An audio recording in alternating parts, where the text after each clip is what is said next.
नाकातून मोठ्या प्रमाणात रक्तस्राव, महिलेंचा एकच आक्रोश. मनोज जरांगे पाटलांची तब्येत खालावली आहे, मात्र तपासणीसाठी जरांगेंचा डॉक्टरांना नकार.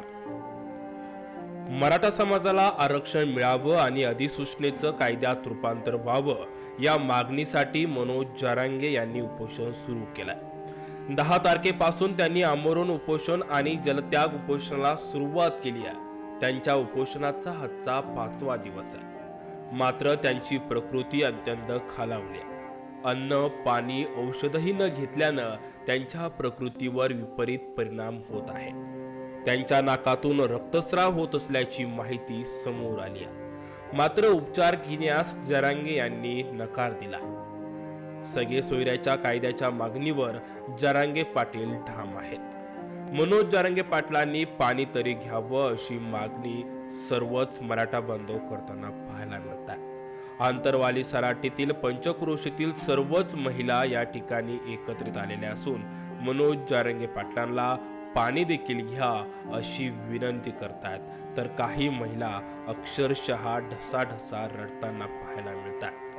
सगळे सोयऱ्यांच्या अध्यादेशाला कायद्यात बदला या मागणीसाठी उपोषणाला बसलेल्या मनोज जरांगे पाटील यांची तब्येत बिघडत चालली आहे. जरांगे यांची तब्येत खालावली असून उपचाराला देखील ते नकार देत आहेत. जरांगे पाटील यांची आरोग्य तपासणी करण्यासाठी काल जिल्हा आरोग्य पथक आंतरवालीमध्ये दाखल झालाय.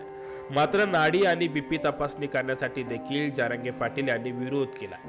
आमचे डॉक्टर्स दर तासांनी त्यांची विचारपूस करत आहे. तपासणीसाठी त्यांच्यासाठी बोलण्याचा प्रयत्न करतायत. त्यांनी पाणी तरी घ्यायला पाहिजे, पण ते अद्याप नकारच देत आहेत असं वरिष्ठ डॉक्टरांनी सांगितलंय.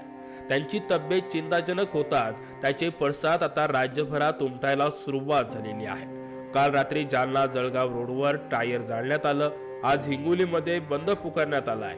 लातूर, उस्मानाबाद अशा अनेक ठिकाणी आज बंद पुकारण्यात आलाय. पिंपरी चिंचवडमध्ये मनोज जरांगेंच्या समर्थनार्थ एक मोठी रॅली काढण्यात येणार आहे.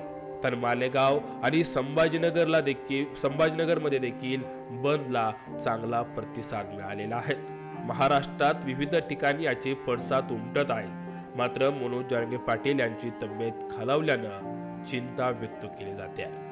लवकरच सरकारने मनोज जरांगे पाटलांच्या मागण्या पूर्ण कराव्या, अन्यथा महाराष्ट्रात वेगळे पडसाद पडतील असा इशारा देखील मराठा बांधवांनी दिलाय.